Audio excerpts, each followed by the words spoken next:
ನಮಸ್ಕಾರ, ಶುಭ ಮಧ್ಯಾಹ್ನ ಪ್ರೀತಿಯ ವಿದ್ಯಾರ್ಥಿಗಳಿಗೆ, ಶಾಲಾ ಶಿಕ್ಷಕರಿಗೆ ಹಾಗೂ ಶಾಲಾ ಸಿಬ್ಬಂದಿ ವರ್ಗದವ್ರಿಗೆ. ನಿಮ್ಮೆಲ್ಲರಿಗೂ ಕೂಡ ವಿದ್ಯಾಶಕ್ತಿಯ ವಿಜ್ಞಾನದ ತರಗತಿಗೆ ಆತ್ಮೀಯವಾದಂತಹ ಸ್ವಾಗತ ಕೋರ್ತಾ ಇರೋದು ನಾನು ನಿಮ್ಮ ವಿಜ್ಞಾನದ ಶಿಕ್ಷಕಿ ಅಶ್ವಿತಾ ಮಲ್ನಾಡ್. ಪ್ರಿಯ ಮಕ್ಕಳೇ, ಹೇಗಿದ್ದೀರಾ? ಕ್ರಿಸ್ಮಸ್ ರಜೆಯ ನಂತರ ಮತ್ತೆ ಶಾಲೆಯ ಕಡೆಗೆ ಮುಖ ಮಾಡಿದ್ದೀರಾ, ಹೌದಾ? ಓಕೆ. ಹೇಗನ್ನಿಸ್ತಾ ಇದೆ ರಜೆಯ ನಂತರ ಶಾಲೆಗೆ ಬರೋದು? ಚೆನ್ನಾಗಿರುತ್ತೆ ಅಲ್ವಾ? ಓಕೆ. ಹಾಗಿದ್ರೆ ತಡ ಮಾಡದೆ ಇವತ್ತಿನ ಕ್ಲಾಸ್ ಅನ್ನ ನಾವು ಆರಂಭಿಸ್ತಾ ಹೋಗೋಣ. ಇವತ್ತಿನ ಕ್ಲಾಸ್ ನ ಅಜೆಂಡಾ ಈ ರೀತಿಯಾಗಿರುತ್ತೆ. ಮೊದಲನೇದಾಗಿ ನಿಮ್ಗೆ ಒಂದಿಷ್ಟು ಆಕ್ಟಿವಿಟೀಸ್ ಅನ್ನ ನಾನು ವರ್ಡ್ ಬಾಂಡ್ ನಲ್ಲಿ ತೋರಿಸ್ತೀನಿ. ಅದಾದ ನಂತರ ನಾವು ಡಿಕ್ಟೇಷನ್ ಅನ್ನ ತೆಗೆದುಕೊಳ್ಳೋಣ. ಡಿಕ್ಟೇಷನ್ ನಂತರ ಇವತ್ತಿನ ಪಾಠವನ್ನ ನಾವು ಅಭ್ಯಾಸ ಮಾಡ್ತಾ ಹೋಗೋಣ. ಓಕೆ. ಸೊ ನಾವೆಲ್ಲರೂ ಯಾವ ಪಾಠದಲ್ಲಿ ಇದ್ದೀವಿ ಈಗ? ಹೇಳ್ತೀರಾ ಯಾರಾದ್ರೂ? ಯಾವ ಪಾಠ ಕಲಿತಾ ಇದೀವಿ ನಾವೀಗ? ವೆರಿ ಗುಡ್, ಚಲನೆ ಮತ್ತು ಕಾಲ.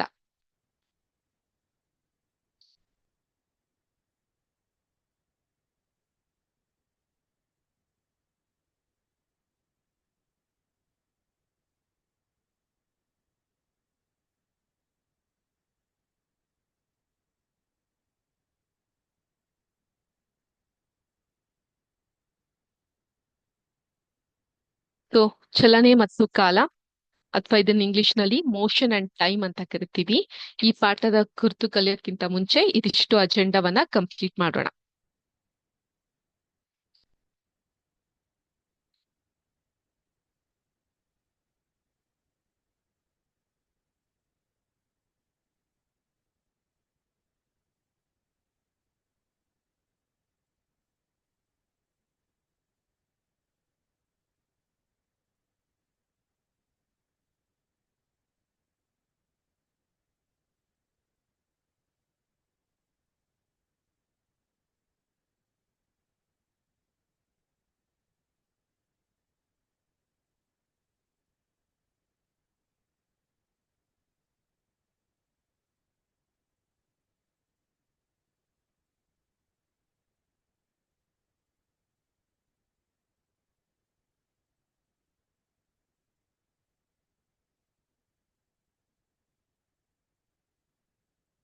ಮೊದಲನೇದಾಗಿ ಉತ್ತಮ ಅಭ್ಯಾಸಗಳು, ಇದೊಂದು ವರ್ಲ್ಡ್ ಆಕ್ಟಿವಿಟಿ ಮೂಲಕ ನೋಡೋಣ. ಡಿಕ್ಟೇಷನ್ ಅನ್ನ ನೀವು ಬರ್ಕೊಳ್ಬೇಕಾಗುತ್ತೆ. ಮುಖ್ಯ ವಿಷಯಗಳು ಇದನ್ನು ಕೂಡ ವರ್ಲ್ಡ್ ವಾಲ್ ಆಕ್ಟಿವಿಟಿ ಹಾಗೂ ಹಿಂದಿನ ಕಾಲದಲ್ಲಿ ಯಾವ ರೀತಿ ಸಮಯದ ಒಂದು ಮಾನದಂಡವನ್ನ ಅವ್ರು ಇಟ್ಟಿದ್ರು ಅನ್ನೋದು ಕೂಡ ವರ್ಲ್ಡ್ ವಾಲ್ ಆಕ್ಟಿವಿಟಿ ಮೂಲಕ ನೋಡ್ಕೊಳ್ಳೋಣ. ಮೊದಲನೇದಾಗಿ ಉತ್ತಮ ಅಭ್ಯಾಸಗಳು. ಇದೀಗ ನಾನು ನನ್ನ ಸ್ಕ್ರೀನ್ ಅನ್ನ ಶೇರ್ ಮಾಡ್ತೀನಿ. ನಿಮ್ಮೆಲ್ಲಾರ್ಗೂ ಕಾಣಿಸ್ತಾ ಇದೆಯಾ ಅಂತ ಹೇಳಿ. ಕಾಣಿಸ್ತಾ ಇದೆಯಾ ಸ್ಕ್ರೀನು? ನಾನು ಏನ್ ಮಾಡ್ತಾ ಇದ್ದೀನಿ ಇಲ್ಲಿ? ಸರಿಯಾದ ಅಭ್ಯಾಸಗಳು. ದಿನನಿತ್ಯದಲ್ಲಿ ನಾವು ಈ ಅಭ್ಯಾಸಗಳನ್ನೆಲ್ಲ ರೂಢಿಯಲ್ಲಿ ತಂದ್ಕೊಂಡ್ರೆ ನಮ್ಮ ದಿನಕ್ಕೆ ಒಂದು ಪಾಸಿಟಿವ್, ಒಂದು ಧನಾತ್ಮಕವಾದಂತಹ ಬದಲಾವಣೆ ಆಗುತ್ತೆ. ಏನಪ್ಪಾ ಅಂತಹದ್ದು?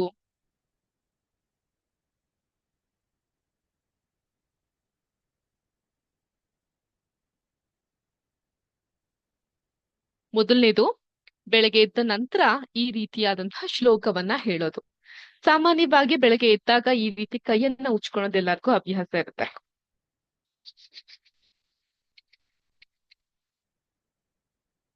ಆನಂದ್ ಆನಂತರ ಬೆಚ್ಚಗೆ ಇರುವಂತಹ ಕೈಯನ್ನ ಸಾಮಾನ್ಯವಾಗಿ ಕಣ್ಣುಗಳಿಗೆ ನಾವು ಉಜ್ಕೊಂತೀವಿ. ಇದು ವೈಜ್ಞಾನಿಕವಾಗಿನೂ ನೋಡಬಹುದು, ಧಾರ್ಮಿಕವಾಗಿನೂ ನೋಡಬಹುದು. ನಮ್ಮ ಕೈಯಲ್ಲಿರುವಂತಹ ಬಿಸಿಯ ಶಾಖ ಕಣ್ಣು ಮುಖಕ್ಕೆ ತಗಲದಾಗ ಶಾಖದಿಂದ ನಮ್ಮ ಒಂದು ಕಣ್ಣುಗೆ ಒಂದು ಎಕ್ಸಸೈಸ್ ಮಾಡ್ಕೊಂಡಂಗ ಆಗತ್ತೆ. ವೈಜ್ಞಾನಿಕವಾಗಿ. ಧಾರ್ಮಿಕವಾಗಿ ನೋಡೋದಾದ್ರೆ ನಮ್ಮ ಕೈಗಳಲ್ಲಿ ಮಹಾಲಕ್ಷ್ಮಿ, ಮಹಾ ಸರಸ್ವತಿ ಹಾಗೂ ಮಹಾಗೌರಿಯ ಸ್ವರೂಪ ಇರುತ್ತೆ. ಅದನ್ನ ತೆಗೆದು ನಾವು ಕಣ್ಣಿಗೆ ಇಟ್ಕೊಂಡಾಗ ಅವ್ರಗಳ ಒಂದು ಕೃಪೆ ನಮ್ಗೆ ಸಿಗುತ್ತೆ. ದಿನವನ್ನ ದೈವತಾ ದರ್ಶನದ ಮೂಲಕ ನಾವು ಆರಂಭಿಸಿದ್ದೀವಿ ಅನ್ನುವಂಥ ಅರ್ಥ. ಅದಕ್ಕೊಂದು ಶ್ಲೋಕ ಬೇರೆ ಇದೆ. ಕರಾಗ್ರೇ ವಸತೆ ಲಕ್ಷ್ಮಿ. ನನ್ ಜೊತೆಗೆ ಹೇಳಿ ಎಲ್ಲ.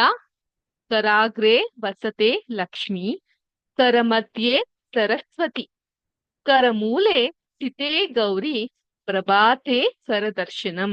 ಇದರರ್ಥ, ಅಂಗೈನ ತುದಿಯಲ್ಲಿ ಲಕ್ಷ್ಮಿ, ಮಧ್ಯದಲ್ಲಿ ಸರಸ್ವತಿ, ಬುಡದಲ್ಲಿ ಗೌರಿ ನೆಲೆಸಿರ್ತಾರೆ.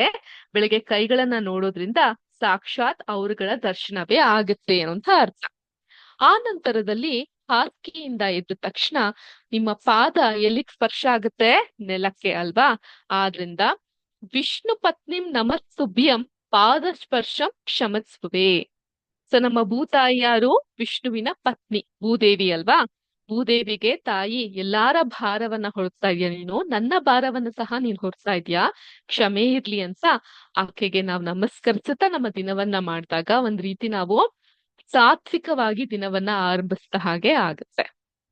ನಂತರದಲ್ಲಿ ನಾವು ಮಲಗಿಟ್ಟಂತಹ ಹಾಸಿಗೆ, ಈಗ ಪುಟ್ಟ ಮಕ್ಕಳಲ್ಲ ನೀವು, 7ನೇ ಕ್ಲಾಸ್ ಅಲ್ಲಿ ಇದ್ದೀರಾ, ಮುಂದಿನ ವರ್ಷ ಇನ್ನೊಂದ್ 2-3 ತಿಂಗಳಲ್ಲಿ 8ನೇ ಕ್ಲಾಸ್ ಹಾರ್ಬಿಡ್ತೀರಾ ಅಲ್ವಾ, ಹೈಸ್ಕೂಲ್ ದಾಟ್ತೀರಾ. ಸೊ ಆದ್ರಿಂದ ನೀವು ನಿಮ್ಮ ಕೆಲ್ಸಗಳನ್ನ ಮಾಡ್ಕೊಬೇಕು. ಅದ್ರಲ್ಲಿ ಹಾಸಿಗೆಯನ್ನ ಸರಿಪಡಿಸೋದು ಕೂಡ ಒಂದು. ಹಾಸಿಗೆಯನ್ನ ಸರಿಪಡಿಸೋದು ಅಥವಾ ಹಾಸಿಗೆಯನ್ನ ಹಾಸೋದು, ಇದು ಬೆಳಗ್ಗೆ ಎದ್ದ ನಂತರ ಹಾಸಿಗೆಯನ್ನ ಅಚ್ಚುಕಟ್ಟಾಗಿ ಜೋಡಿಸುವಂತ, ಬೆಡ್ಶೀಟ್ ಅನ್ನ ಒದರುವ ಮತ್ತು ದಿಂಬುಗಳನ್ನ ಸರಿಪಡಿಸುವಂತಹ ದೈನಂದಿನ ಕೆಲಸವನ್ನ ನೀವು ಮಾಡ್ತಾ ಬಂದಾಗ ನಿಮ್ಮಲ್ಲಿ ಶಿಸ್ತು ಅನ್ನೋದು ರೂಢಿ ಆಗುತ್ತೆ. ಬೆಳಗ್ಗೆ ಕೈ ಸ್ಪರ್ಶ ನೋಡಿದಾಗ ಕಣ್ಣು ಒಂದು ಆಕ್ಟಿವಿಟಿ ಆಗುತ್ತೆ, ಬೆಳಗ್ಗೆ ಬೇಗ ಎದ್ದೊಳಕ್ಕೆ ಒಂದು ಪ್ರೇರೇಪಣೆ ಸಿಗುತ್ತೆ, ಹಾಗೂ ದೇವರ ದರ್ಶನ ಮಾಡ್ದಂಗ ಆಗುತ್ತೆ. ಭೂತಾಯಿಗೆ ನಮಸ್ಕರಿಸೋದ್ರ ಮೂಲಕ ನಮ್ಮ ಸಂಸ್ಕೃತಿ ಯಾವ್ದು? ನಮ್ಮ ಸಂಸ್ಕೃತಿ ಎಲ್ಲಾರಲ್ಲೂ ಕೂಡ ದೈವವನ್ನ ಕಾಣುವಂತಹ ಸಂಸ್ಕೃತಿ ನಿಮ್ಮಲ್ಲಿ ಮನೆ ಮಾಡುತ್ತೆ. ಒಂದ್ ರೀತಿ ಸರಳತೆಯ ಬದುಕು ನಿಮ್ದಾಗುತ್ತೆ. ಯಾವುದೇ ರೀತಿ ಆಟಿಟ್ಯೂಡ್ ಅಥವಾ ಇಗೋ ಪ್ರಾಬ್ಲಮ್ಸ್ ಅನ್ನೋದು ಬರೋದಿಲ್ಲ. ಅದೇ ರೀತಿ ಹಾಸಿಗೆ ಸರಿಪಡಿಸೋದ್ರಿಂದ ಒಂದು ಶಿಸ್ತನ್ನ ನೀವು ರೂಢಿಸ್ಕೊಂತ ಬರ್ತೀರಾ. ನೆಕ್ಸ್ಟ್, ನಿಮ್ಮ ಮುಖವನ್ನ ಕನ್ನಡಿಯಲ್ಲಿ ನೋಡಿ ನೀವೇ ನಗೋದು. ನಗೋದು ಅಂದ್ರೆ ಗಹಗಹಿಸಿ ನಗೋದಲ್ಲ, ಏನೋ ಆದಂಗೆ ದೊಡ್ಡದಾಗಿ ನಗೋದಲ್ಲ, ಪ್ರೀತಿಯಿಂದ ಒಂದು ಮುಗುಳ್ನಗೆಯನ್ನ ಬೀರೋದು. ಅದು ನಿಮ್ಮಲ್ಲಿರುವಂತಹ ಕಾನ್ಫಿಡೆನ್ಸ್ ಅನ್ನ ಬೂಸ್ಟ್ ಮಾಡುತ್ತೆ. ನಿಮ್ಮ ಬಗ್ಗೆ ನಿಮ್ಗೆ ಪಾಸಿಟಿವ್ ಅಂದ್ರೆ ಧನಾತ್ಮಕವಾಗಿ ಚಿಂತಿಸೋ ಹಾಗೆ ಮಾಡುತ್ತೆ. ಆದ್ರಿಂದ ಸೊ ಮೇಡಮ್ ಹೇಳಿದ್ರು ಅಂತ ಜೋರಾಗಿ ನಗಕ್ ಹೋಗ್ಬೇಡಿ. ಆ ನಂತರದಲ್ಲಿ ಏನಾದ್ರು ಆದ್ರೆ ಅಯ್ಯೋ ಮೇಡಮ್ ಹೇಳಿದ್ರಲ್ಲ ಅಂತ ಹೇಳ್ಬೇಡಿ. ಸೊ ಬಹಳ ಆ ಜಾಗರೂಕವಾಗಿ ನಿಮ್ಮ ಈ ಒಂದು ಕೆಲಸಗಳನ್ನ ಮಾಡ್ತಾ ಹೋಗಿ, ಅದು ನಿಮ್ಮಲ್ಲಿ ಒಂದು ಧನಾತ್ಮಕ ಬದಲಾವಣೆ ತರುತ್ತೆ. ಅಂಡ್ ಕೊನೆಗೆ ಬೆಳಗ್ಗೆ ಇದ್ದಾಗ ಖಾಲಿ ಹೊಟ್ಟೆಯಲ್ಲಿ ಉಗುರು ಬೆಚ್ಚಗಿನ ನೀರನ್ನ ಕುಡಿಯೋದ್ರಿಂದ ನಿಮ್ಮ ಜೀರ್ಣಕ್ರಿಯೆ ಸುಧಾರಿಸುತ್ತೆ. ನೆನ್ಪಿರ್ಲಿ, ಈ ಉಗುರು ಬೆಚ್ಚ ನೀರ್ ನೀನ್ ಕುಡಿತೀರಲ್ಲ, ಆ ಸಮಯದಲ್ಲಿ ನೀವು ಹಲ್ಲನ್ನ ಉಜ್ಜಿರ್ಬಾರ್ದು. ಅದ್ರರ್ಥ ಹಿಂದಿನ ದಿನ ರಾತ್ರಿನೇ ಹಲ್ಲನ್ನ ಉಜ್ಜಿ ಮಲಗಿರ್ಬೇಕು ಅಂತ.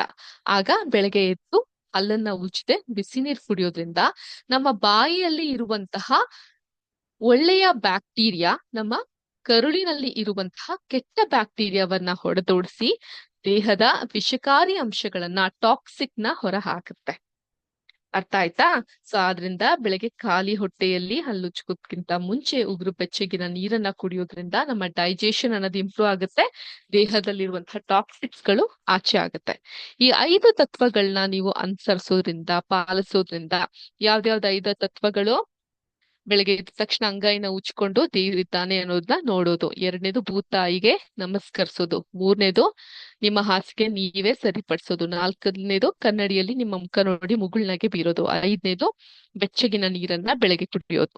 ಈ 5 ತತ್ವಗಳನ್ನ ನೀವು ಪಾಲಿಸೋದ್ರಿಂದ ಖಂಡಿತವಾಗ್ಲೂ ನಿಮ್ಮ ಜೀವನದಲ್ಲಿ ಒಂದು ಪಾಸಿಟಿವ್ ಅಥವಾ ಧನಾತ್ಮಕ ಶಿಫ್ಟ್ ಹೊಸ ವರ್ಷದಿಂದ ಆಗ್ತಾ ಬರುತ್ತೆ. ಇದನ್ನೆಲ್ಲ ಯಾವಾಗ ಮಾಡ್ಬೋದು ಮೇಡಮ್? ನಾಳೆಯಿಂದಾನೇ ಮಾಡ್ಬೋದು. ಓಕೆ, ಆಯ್ತಾ? ಇದಾಗಿತ್ತು ಉತ್ತಮ ಅಭ್ಯಾಸಗಳ ಕುರಿತು ನಾವು ನಿಮ್ಗೆ ನೀಡಿದಂತ ಮಾಹಿತಿ. ಈಗ ಪಟ್ಟ ಎಲ್ಲ ಪುಸ್ತಕವನ್ನ ತೆಗಿರಿ ಸಿಸ್ಟರ್, ಪುಸ್ತಕವನ್ನ ತೆಗಿರಿ. ಡಿಕ್ಟೇಷನ್ ಏನೇನಿರುತ್ತೆ, ಕನ್ನಡ ಹಾಗೂ ಇಂಗ್ಲಿಷ್ ಪದಗಳಿರುತ್ತೆ, ಅದನ್ನ ನಾನು ಡಿಕ್ಟೇಟ್ ಮಾಡ್ತಾ ಹೋಗ್ತೀನಿ, ಬರ್ಕೊಬೇಕಾಗತ್ತೆ.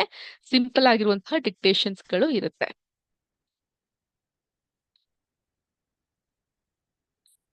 ಓಕೆ, ಫಸ್ಟ್ ಕನ್ನಡ ಶುರು ಮಾಡೋಣ ಅಥವಾ ಇಂಗ್ಲಿಷ್ ಶುರು ಮಾಡೋಣ?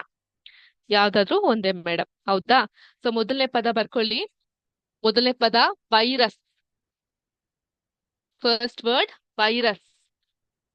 ಕನ್ನಡದಲ್ಲಿ ಬರ್ಕೊಳ್ಳಿ first. Virus.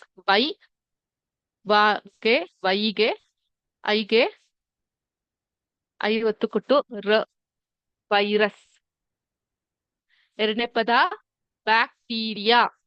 Second word bacteria.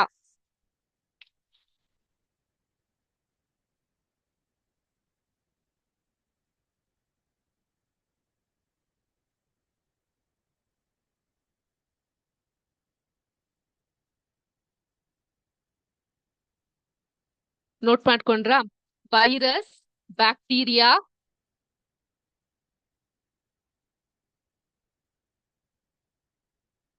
Next ಒತ್ತಡ. 3ನೇ ಪದ ಒತ್ತಡ.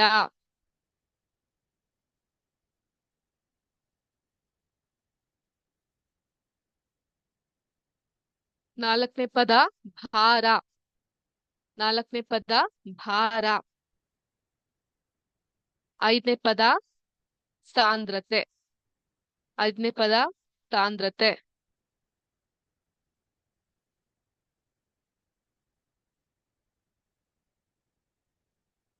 ಅರ್ಥ ಆಯ್ತಾ? ಬರ್ಕೊಂಡ್ರ? ಸೊ ಏನಿತ್ತು? ವೈರಸ್, ಬ್ಯಾಕ್ಟೀರಿಯಾ, ಭಾರ, ಸಾಂದ್ರತೆ, ಒತ್ತಡ. ಇದಿಷ್ಟು ಪದಗಳನ್ನ ಬರ್ಕೊಂಡ್ರ? ಅದರ ಒಂದು ಇಂಗ್ಲಿಷ್ ಅವತರಣಿಕೆನ ಬರ್ಕೊಂತಾ ಹೋಗಿ.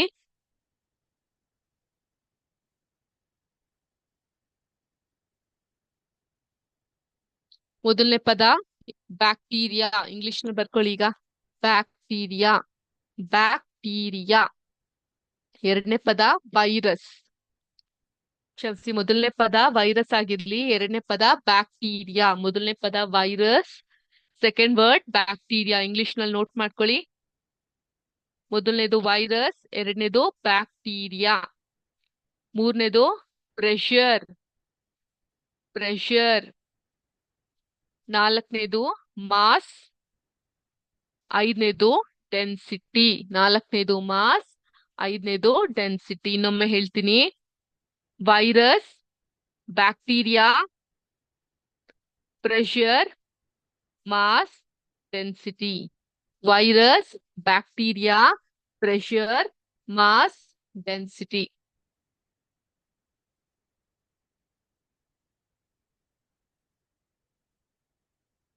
ಡನ್? ಓಕೆ, ಎಲ್ಲ ನೋಟ್ ಮಾಡ್ಕೊಂಡಿದ್ದೀರಾ?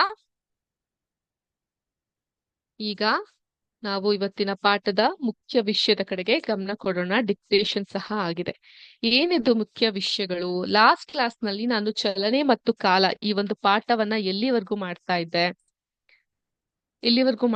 ನಾನು ನಿಮ್ಗೆ ವೇಗ ಅಥವಾ ಜವದ ಬಗ್ಗೆ ನಾನು ತಿಳಿಸ್ಕೊಟ್ಟಿದ್ದೆ, ಹೌದಾ? ಜವ ಅಂತ ಹೇಳಿದ್ರೆ ಸ್ಪೀಡ್ ಬಗ್ಗೆ ನಾನು ನಿಮ್ಗೆ ತಿಳಿಸ್ಕೊಟ್ಟಿದ್ದೆ.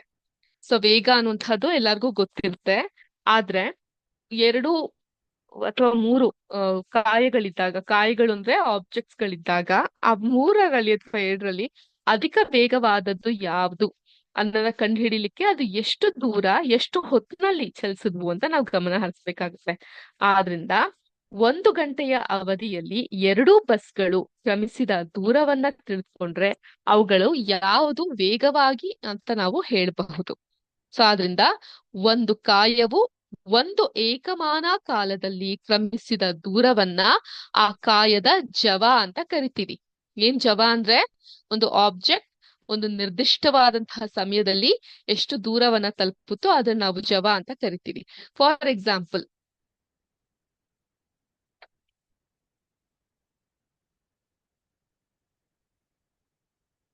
ನೀವು ಒಂದು ಕಾರ್ ಅಂಗಡಿಗೆ ಹೋದಾಗ ಒಂದು ಕಾರು ನಿಮ್ಗೆ 50 ಕಿಲೋಮೀಟರ್ ಪರ್ ಅವರ್ ಅಂತ ಬರ್ತಿದ್ರೆ 1 ಗಂಟೆಯಲ್ಲಿ 1 ಅವರ್ ಅಥವಾ 1 ಗಂಟೆಯಲ್ಲಿ ಒಂದು ಕಾರು 50 ಕಿಲೋಮೀಟರ್ ವೇಗದಲ್ಲಿ ಸಾಗುತ್ತೆ ಅಂತ ಅರ್ಥ.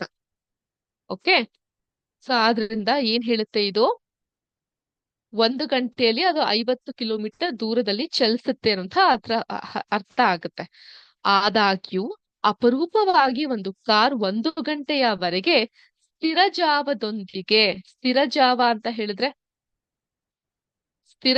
ಅಂತ ಹೇಳಿದ್ರೆ ಏನು?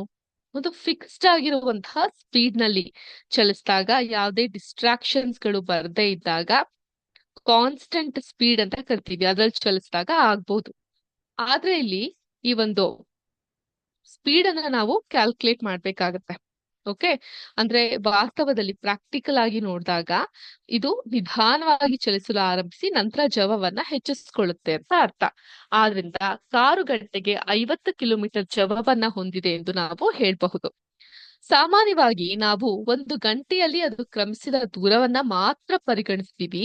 ಆ 1 ಗಂಟೆಯಲ್ಲಿ ಕಾರು ಏಕರೂಪದ ಜವದೊಂದಿಗೆ ಚಲಿಸ್ತಾ ಇದೆಯಾ ಇಲ್ವಾ ಅನ್ನೋದನ್ನ ನಾವು ಆಲೋಚಿಸೋದಿಲ್ಲ. ಇಲ್ಲಿ ಲೆಕ್ಕಿಸುತ್ತಿರುವುದು ಏನು ಅಂತ ಹೇಳಿದ್ರೆ, ಒಂದು ಕಾರ್ ವಾಸ್ತವವಾಗಿ ಕಾರಿನ ಸರಾಸರಿ ಜಾವ ಎಷ್ಟಿರಬಹುದು. ಸೊ ಆದ್ರಿಂದ ನಾವು ಒಂದು ಸರಾಸರಿ ಜಾವ ಅಂದ್ರೆ ಆವ್ರೇಜ್ ಸ್ಪೀಡ್ ನ ಕಂಡುಹಿಡಿಬೇಕು ಅಂತ ಹೇಳಿದ್ರೆ ಜವ ಅನ್ನೋದು ಕ್ರಮಿಸಿದ ಒಟ್ಟು ದೂರವನ್ನ ಅದಕ್ಕೆ ತೆಗೆದುಕೊಂಡ ಒಟ್ಟು ಕಾಲದಿಂದ ಭಾಗಿಸೋದು ಆಗಿರುತ್ತೆ. ಅಂದ್ರೆ ಈ ರೀತಿಯಾಗಿರುತ್ತೆ ಅದ್ರ ಫಾರ್ಮುಲಾ.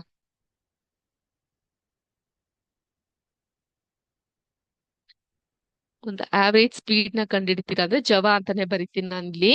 ಅದು ಕ್ರಮಿಸಿದ ಒಟ್ಟು ದೂರ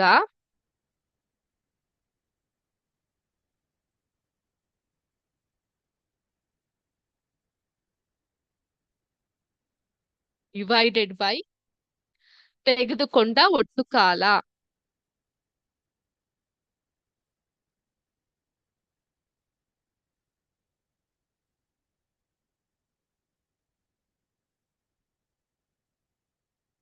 ಅದು ಕ್ರಮಿಸಿದ ಒಟ್ಟು ದೂರ ತೆಗೆದುಕೊಂಡಂತಹ ಒಟ್ಟು ಕಾಲ. ಇದರಿಂದ ಅದರ ಒಂದು ಆವರೇಜ್ ಸ್ಪೀಡ್ ಏನಿದೆ ಅನ್ನೋದು ನಮ್ಗೆ ಅರ್ಥ ಆಗ್ಲಿಕ್ಕೆ ಸಾಧ್ಯವಾಗ್ತಾ ಬರುತ್ತೆ. ಇದನ್ ಬೇಕಾದ್ರೆ ನೋಟ್ ಮಾಡ್ಕೊಳ್ಳಿ. ಸೊ ಕ್ರಮಿಸಿದ ಒಟ್ಟು ದೂರ ಅಂದ್ರೆ ಟೋಟಲ್ ಸ್ಪೀಡ್. ಓಕೆ, ಇದು ಆವರೇಜ್ ಸ್ಪೀಡ್.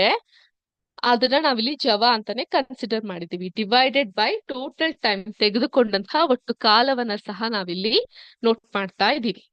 ಇದನ್ನ ನೋಟ್ ಮಾಡ್ಕೊಳ್ಳಿ ಎಲ್ಲ.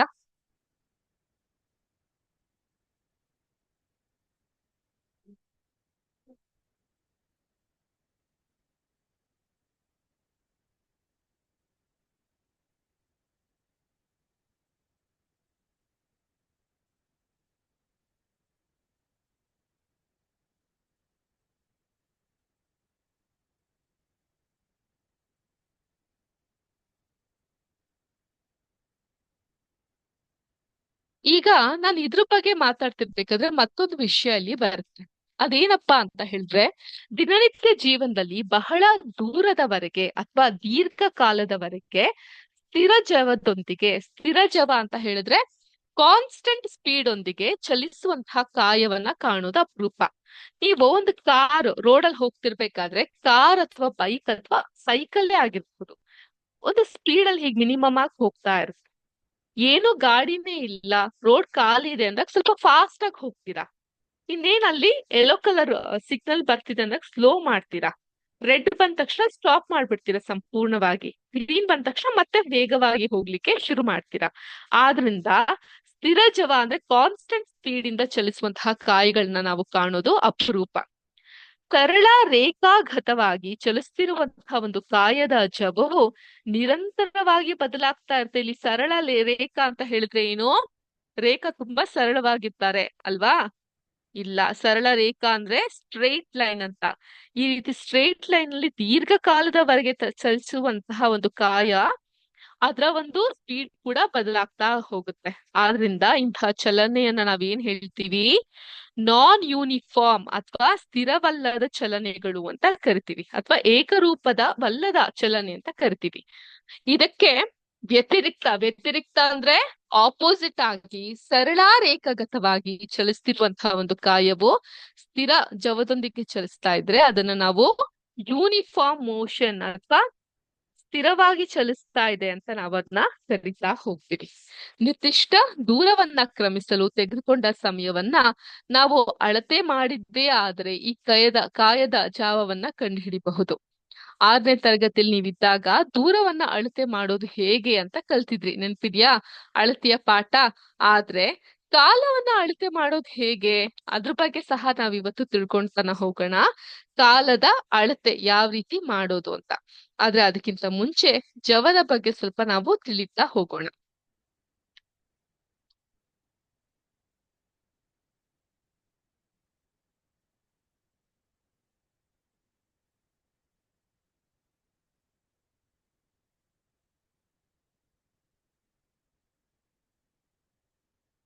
ಎಲ್ಲಾರ್ಗು ನನ್ ಸ್ಕ್ರೀನ್ ಕಾಣಿಸ್ತಾ ಇದೆಯಾ? ಓಕೆ, ಇಲ್ಲೊಂದಿಷ್ಟು ಸುಂದರವಾದಂತಹ ಚಿತ್ರಣವನ್ನ ನೋಡಬಹುದು. ಸೊ ಒಂದೊಂದೇ ಇದೆ. ಈಗ ಏಕರೂಪದ ಚಲನೆ, 2 ಕಾರ್ಗಳು ನೋಡಬಹುದು ಒಂದೇ ರೀತಿಯಾಗಿ, ಯೂನಿಫಾರ್ಮ್ ಮತ್ತೆ ನಾನ್ ಯೂನಿಫಾರ್ಮ್. ಇದು ಯೂನಿಫಾರ್ಮ್ ನೀಲಿ ಸ್ಟ್ರೈಟ್ ಲೈನ್ ಇದೆ, ಆಯ್ತಾ? ನಾನ್ ಯೂನಿಫಾರ್ಮ್ ಸ್ಟ್ರೈಟ್ ಇಲ್ಲ, ಅಂಕು ಡೊಂಕು, ಫಾಸ್ಟ್ ಸ್ಲೋ ಎಲ್ಲ ಇದೆ. ಓಕೆ, ಏಕರೂಪದ ಚಲನೆ ಅಂತ ಹೇಳಿದ್ರೆ ಒಂದು ವಸ್ತುವು ಸಮಯದ ಸಮಾನ ಅವಧಿಯಲ್ಲಿ ಸಮಾನ ದೂರವನ್ನ ಕ್ರಮಿಸುವುದು ಮತ್ತು ಅದರ ವೇಗ ಹಾಗೂ ದಿಕ್ಕು ಸ್ಥಿರಗೊಳಿಸುವುದು. ಇದನ್ನ ಸರಳ ರೇಖೆಯಲ್ಲಿ ಸ್ಥಿರ ವೇಗದಲ್ಲಿ ಚಲಿಸುವ ಕಾರು ಅಥವಾ ರೈಲಿನಂತಹ ಚಲನೆಯನ್ನ ಸೂಚಿಸುತ್ತೆ. ಅಲ್ಲಿ ಯಾವುದೇ ವೇಗವರ್ಧನೆ ಇರೋದಿಲ್ಲ. ಸೊ ವೇಗವರ್ಧನೆ ಅಂದ್ರೆ ಸ್ಪೀಡ್ 0 ಆಗಿ ಇರುತ್ತೆ. ಓಕೆ, ಏಕರೂಪದಲ್ಲಿ ಚಲಿಸುವಂತದ್ದು, ಒಂದೇ ಡೈರೆಕ್ಷನ್ ಅಲ್ಲಿ ಹೋಗುವಂತದ್ದು. Clear with this point? Okay, next. ಈಗ ಏಕರೂಪ ಅಲ್ಲದ ಚಲನೆ, ಒಂದು ಗೋಲಿ ಓಡ್ತಿರೋದನ್ನ ನೀವಿಲ್ಲಿ ಗಮನಿಸಬಹುದು. ಏಕರೂಪ ಅಲ್ಲದ ಚಲನೆ ಅಂತ ಹೇಳಿದ್ರೆ ಒಂದು ವಸ್ತುವು ಸಮಯದ ಸಮಾನ ಅಂತರಗಳಲ್ಲಿ ಸಮಾನ ದೂರವನ್ನ ಕ್ರಮಿಸುವುದು. ಅಂದ್ರೆ ಅದರ ವೇಗ ಮತ್ತು ದಿಕ್ಕು ಸ್ಥಿರವಾಗಿ ಇರುತ್ತದೆ ಹಾಗೂ ಯಾವುದೇ ವೇಗವರ್ಧನೆ ಅಥವಾ ಆಕ್ಸಲರೇಷನ್ ಇರೋದಿಲ್ಲ. ಇದು ನೇರ ರೇಖೆಯಲ್ಲಿ ಸ್ಥಿರ ವೇಗದಲ್ಲಿ ಸಾಗುವ ಚಲನೆಯಾಗಿದೆ. ಉದಾಹರಣೆಗೆ, ಸಮತಟ್ಟಾದಂತಹ ರಸ್ತೆಯಲ್ಲಿ ಸ್ಥಿರ ವೇಗದಲ್ಲಿ ಹೋಗುವಂತಹ ಕಾರು. ಓಕೆ, ಸೊ ಅದನ್ನ ನಾವೇನ್ ನೋಡಿದ್ದು, ಏಕರೂಪ ಅಲ್ಲದ ಚಲನೆ. ಇದು ಏಕರೂಪ ಚಲನೆ, ಒಂದೇ ವೇಗದಲ್ಲಿ ಒಂದೇ ಸ್ಪೀಡ್ ನಲ್ಲಿ ಹೋಗುವಂತಹ ಇದಾಗಿರ್ತದ್ದು, ಕಾರ್ ಆಗಿರಬಹುದು ಅಥವಾ ಇನ್ನೊಂದಾಗಿರ್ಬೋದು. ಇದೆಲ್ಲ ಏನಕ್ಕೆ ಉದಾಹರಣೆ? ಏಕರೂಪ ಚಲನಕ್ಕೆ ಇರುವಂತಹ ಉದಾಹರಣೆ. ಅರ್ಥ ಆಗ್ತಾ ಇದೆಯಾ? ಒಂದೇ ಮೋಷನ್ ಅಲ್ಲಿ ಹೋಗುವಂತಹ ವಸ್ತುಗಳನ್ನ ಏಕರೂಪದಲ್ಲಿ ಆಗುವಂತಹ ಚಲನೆ ಅಂತ ಕರಿತೀವಿ. ನಂತರ ಈಗ ಆವ್ರೇಜ್ ಸ್ಪೀಡ್ ಬಂದು ನಾನು ಏನ್ ಹೇಳಿದ್ದೆ, total distance divided by total time. ಅಂದ್ರೆ ಇಲ್ಲಿ ಆವ್ರೇಜ್ ಸ್ಪೀಡ್ ಅನ್ನು ಏನಂತ ಕನ್ಸಿಡರ್ ಮಾಡ್ತೀವಿ ನಾವು? ಸ್ಪೀಡ್ ಅಂತಾನೆ ಕನ್ಸಿಡರ್ ಮಾಡ್ತೀವಲ್ವಾ? ಆದ್ರಿಂದ ಜವ ಅನ್ನೋದು ಕ್ರಮಿಸಿದ ಒಟ್ಟು ದೂರವನ್ನ, ಟೋಟಲ್ ಡಿಸ್ಟೆನ್ಸ್ ಅಂದ್ರೆ ಕ್ರಮಿಸಿದ ಒಟ್ಟು ದೂರವನ್ನ ಅದಕ್ಕೆ ತೆಗೆದುಕೊಂಡ ಒಟ್ಟು ಕಾಲದಿಂದ ಭಾಗಿಸುವುದೇ ಆಗಿದೆ. ಸೊ ಒಟ್ಟು ದೂರವನ್ನ ಡಿವೈಡೆಡ್ ಬೈ ಒಟ್ಟು ಕಾಲದಿಂದ ಭಾಗಿಸೋದಕ್ಕೆ ನಾವು ಜವ ಅಂತ ಕರಿತೀವಿ.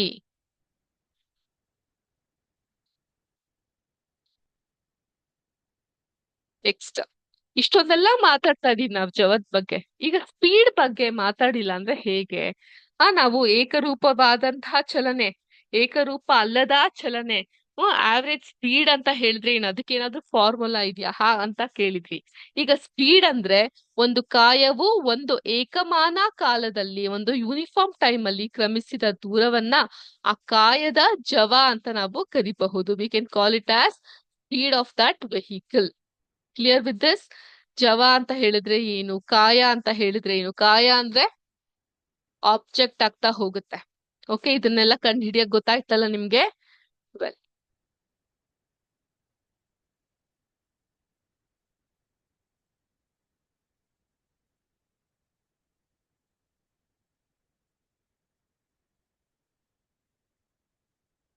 ಇದಿಷ್ಟು ಜವ ಸ್ಪೀಡ್ ಬಗ್ಗೆ ಇದ್ದಂತಹ ವಿಷಯ. ಆದ್ರೆ ನೆಕ್ಸ್ಟ್, ಕಾಲದ ಅಳತೆಯನ್ನ ತಿಳ್ಕೊಳ್ಳುವಂತಹ ಪ್ರಯತ್ನವನ್ನ ಮಾಡೋಣ.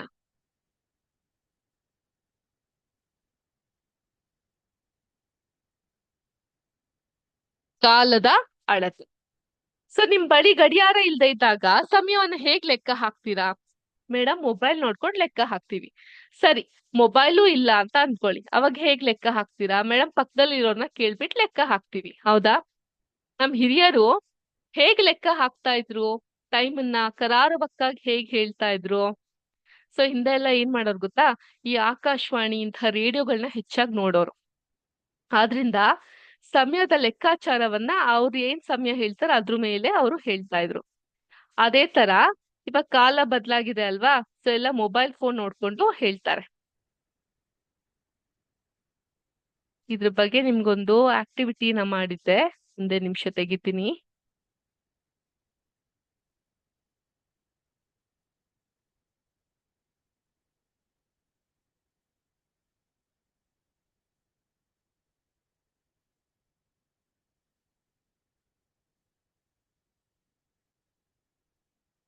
ಓಕೆ, ಸಮಯದ ಬಗ್ಗೆ ನಿಮ್ಗೇನು ಅರಿವಿದೆ, ನಿಮ್ಗೇನ್ ತಿಳುವಳಿಕೆ ಇದೆ, ಅದನ್ನು ಕೂಡ ನೀವು ನಮ್ಮೊಟ್ಟಿಗೆ ಹಂಚ್ಕೊಬಹುದು.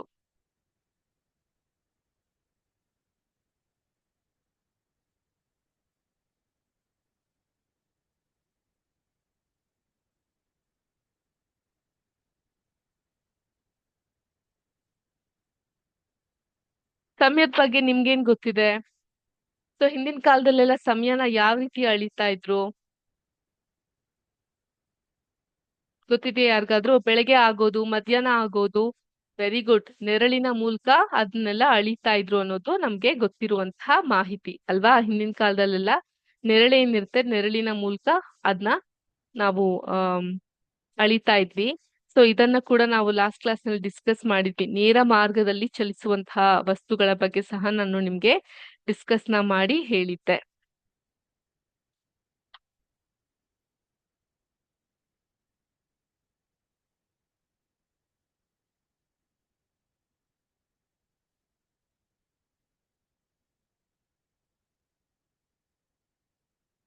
ಸೊ ಹಿಂದಿನ ಕಾಲದಲ್ಲಿ ನಮ್ಮ ನೆರಳುಗಳನ್ನೆಲ್ಲ ಗುರುತಿಸ್ಬಿಟ್ಟು ಅದ್ರ ಮೂಲಕ ಏನ್ ಮಾಡೋರು, ಸಮಯ ಎಷ್ಟಾಗಿದೆ ಅನ್ನೋದ್ರ ಬಗ್ಗೆ ಎಲ್ಲ ಕಂಡು ಹಿಡಿಯುವಂತಹ ಕೆಲಸವನ್ನ ಮಾಡ್ತಾ ಇದ್ರು. ಈಗ ಕಾಲ ಬದಲಾಗಿದೆ. ಸೊ ಹೇಗ್ ಕಂಡು ಹಿಡಿತಾರೆ ಅನ್ನೋದನ್ನ ನಾವು ನೋಡ್ತಾ ಹೋಗೋಣ. ಆದ್ರೆ ಅದಕ್ಕಿಂತ ಮುಂಚೆ ಟೆಕ್ಸ್ಟ್ ಬುಕ್ ಅಲ್ಲಿ ಒಂದಿಷ್ಟು ಫಾರ್ಮ್ಯಾಟ್ ಇದೆ, ಅದನ್ನ ನಾವು ಕಂಪ್ಲೀಟ್ ಮಾಡ್ಕೊಂತಾ ಹೋಗೋಣ. ಹಿಂದೆಲ್ಲ ಪ್ರಕೃತಿಯ ಮೂಲಕ ಸಮಯವನ್ನ ಅಳಿತಾ ಇದ್ರು ನಮ್ಮ ಪೂರ್ವಜರು. ಓಕೆ. ಸೊ ಕೆಲವು ಸಂದರ್ಭಗಳಲ್ಲಿ ಒಂದು ದಿನಕ್ಕಿಂತ ಬಹಳ ಕಡಿಮೆಯ ಕಾಲಾವಧಿಯನ್ನ ಅಳತೆ ಮಾಡ್ಬೇಕಾಗತ್ತೆ. ಬರೀ ಬೆಳಗ್ಗೆ ಮಧ್ಯಾಹ್ನ ಸಾಯಂಕಾಲ ಅನ್ನೋದು ಬರೋದಿಲ್ಲ.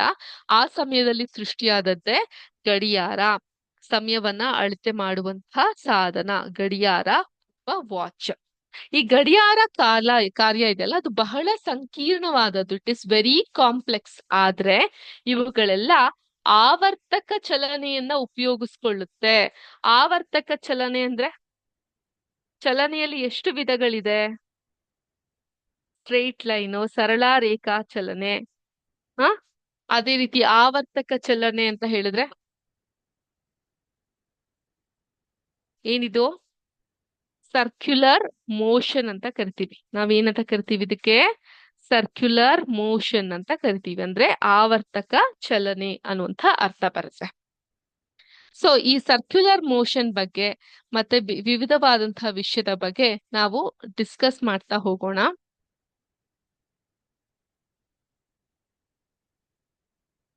ಅದ್ರ ಜೊತೆಗೆ ಒಂದು ಸಮಯದ ಕುರಿತು ಕೂಡ, ಸಮಯವನ್ನ ಹಿಂದಿನ ಕಾಲದಲ್ಲೆಲ್ಲ ಹೇಗ್ ಕಂಡು ಹಿಡಿತಾ ಇದ್ರು ಅನ್ನೋದ್ರ ಕೂಡ ನಾವು ನೋಡೋಣ.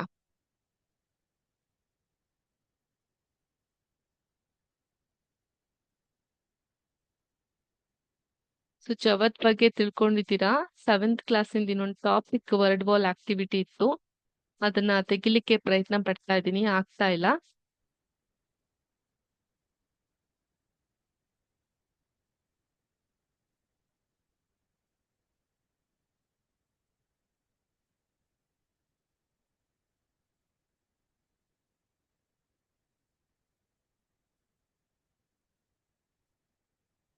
ಓಕೆ.